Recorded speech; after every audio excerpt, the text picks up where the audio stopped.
Sir जिंदगी में चार पहलू होते हैं। यूं समझ लो कि इन चारों पहलू में कोई एक पर तो आप मास्टर हो सकते हो, लेकिन चारों को बैलेंस करके चलना बड़ा मुश्किल होता है।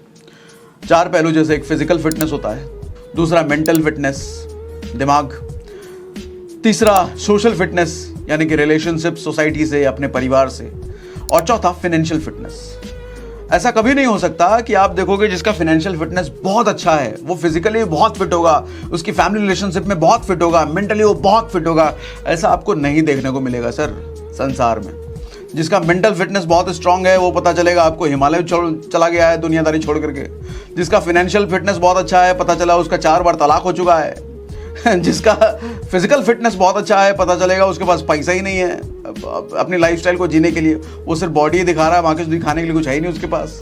तो मेरे हिसाब से एक मिथ है सर, वर्क लाइफ बैलेंस या लाइफ बैलेंस लाइफ यही कहता है थ्योरेटिकली इन चारों चीज़ों में बैलेंस होना चाहिए, लेकिन नहीं हो सकता सर। अगर आप इन चारों चीज़ों में बैलेंस करने वाले हो ना तो यकीन मानो आप एक मिडिल क्लास ही रह जाओगे, एवरेज आदमी ही रह जाओगे। अगर आपको किसी भी फील्ड में एकदम एक्सल तक जाना है, टॉप पर जाना है, कॉम्प्रोमाइज़ करना पड़ेगा सर बाकी चीज़ों से। उस चीज़ में अगर मास्टर बनना है तो बाकी चीज़ों से कॉम्प्रोमाइज़ करना ही पड़ेगा।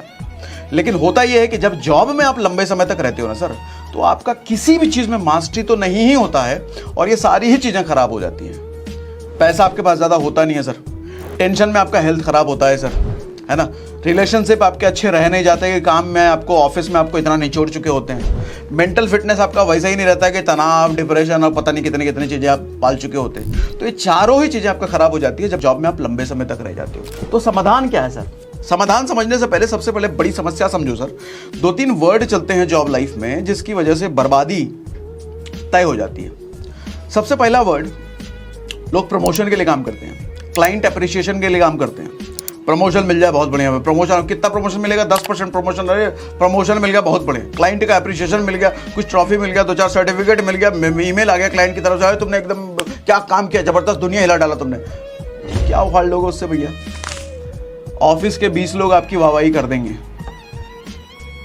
लेकिन 40 के बाद, 45 के बाद वो 20 लोगों की वाहवाही किस काम आएगी आपकी?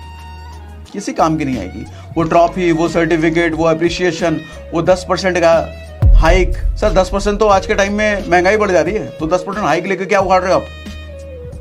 देखो ना, आटा, तेल, दाल, चावल, इस सब का भाव देखो, पेट्रोल का भाव देखो, दवाइयों का भाव देखो, पिछले साल और इस साल का भाव देखो सर। 10% ज़्यादा मिलेगा आपको, तो क्या उखाड़ लोगे 10% हाइक लेकर के? और सबसे ज़्यादा जो मारता है वो है सर शब्द स्टेबिलिटी, स्टेबल। ऑफिस में हमारे मैनेजर हमको कहते थे कि सागर, एक कंपनी में टिके रहने से स्टेबिलिटी आती है, दूसरी कंपनियों का पर भरोसा होता है। एक कंपनी में अपने 10 साल काम किया, 5 साल काम किया, 15 साल काम किया, और 15 साल एक ही कंपनी में काम करने के बाद दूसरी कंपनी में जाने लायक तुम बचोगे नहीं। क्या करोगे ऐसी स्टेबिलिटी का? सर मिडिल क्लास की ये सबसे बड़ी समस्या है स्टेबिलिटी। ये उसको बचपन से ही ये वर्ड उसको गोथा जाता है दिमाग में। अच्छी पढ़ाई कर, क्योंकि अच्छी नौकरी मिलेगी। अच्छी नौकरी क्यों मिलेगी? लाइफ में स्टेबल हो जाएगा। वो एक डायलॉग था ना वो 3 इडियट में, पहले स्टेबल हो जाओ उसके बाद ये सब फोटोग्राफी ये सब सोचना। देखो ना कॉलेजेस में, हम कॉलेज में एडमिशन लेने से पहले ये देखते हैं कि किस कॉलेज में सबसे ज़्यादा नौकरियां दी गई हैं, कहाँ सबसे ज़्यादा हमको नौकरी मिल जाएगा, कहाँ नौकरी की श्योरिटी है। स्टेबिलिटी।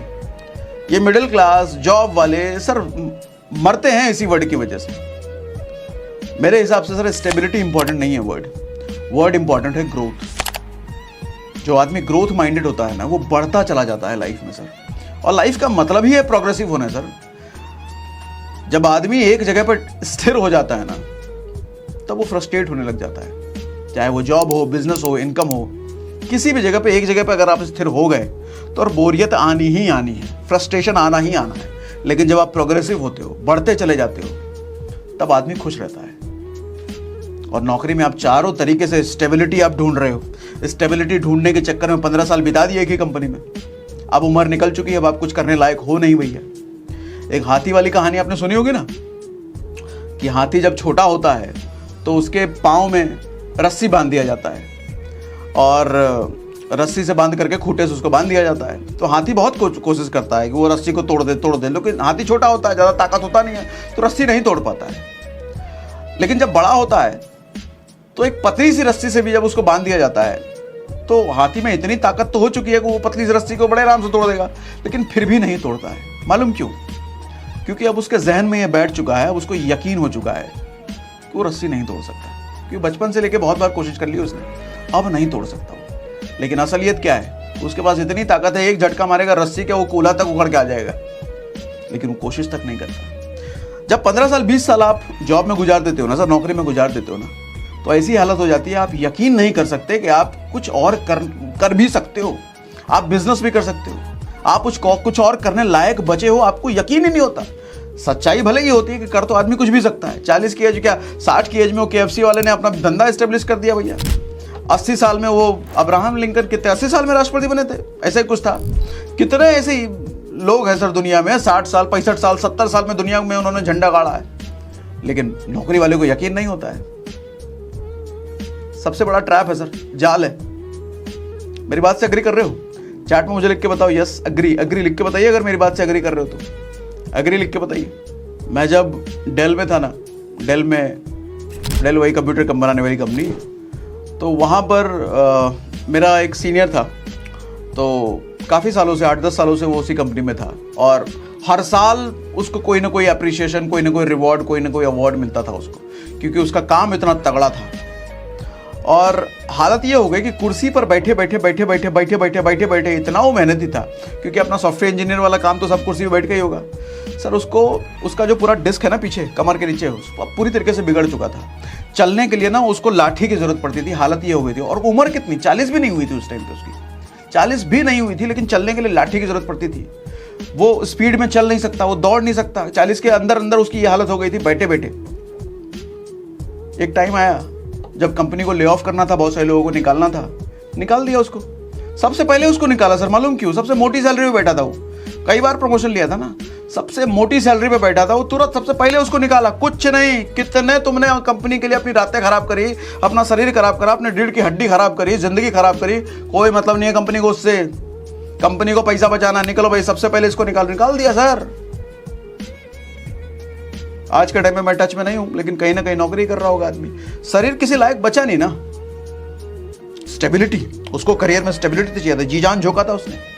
अब हो सकता है बहुत सारे लोग आप में से कहेंगे, अरे हम कंपनी से पैसा लेना है तो ईमानदारी से काम ना करेगा, ऐसा कैसे?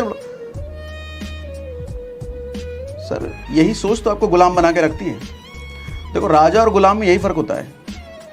राजा ये जानता है कि गुलामी की जंजीरों को तोड़ करके मुझे राजा कैसे बनना है, और राजा ये भी जानता है इन गुलामों को कौन सी सोच दिमाग में भरनी है जिसकी वजह से हमेशा एक गुलाम बना रहे।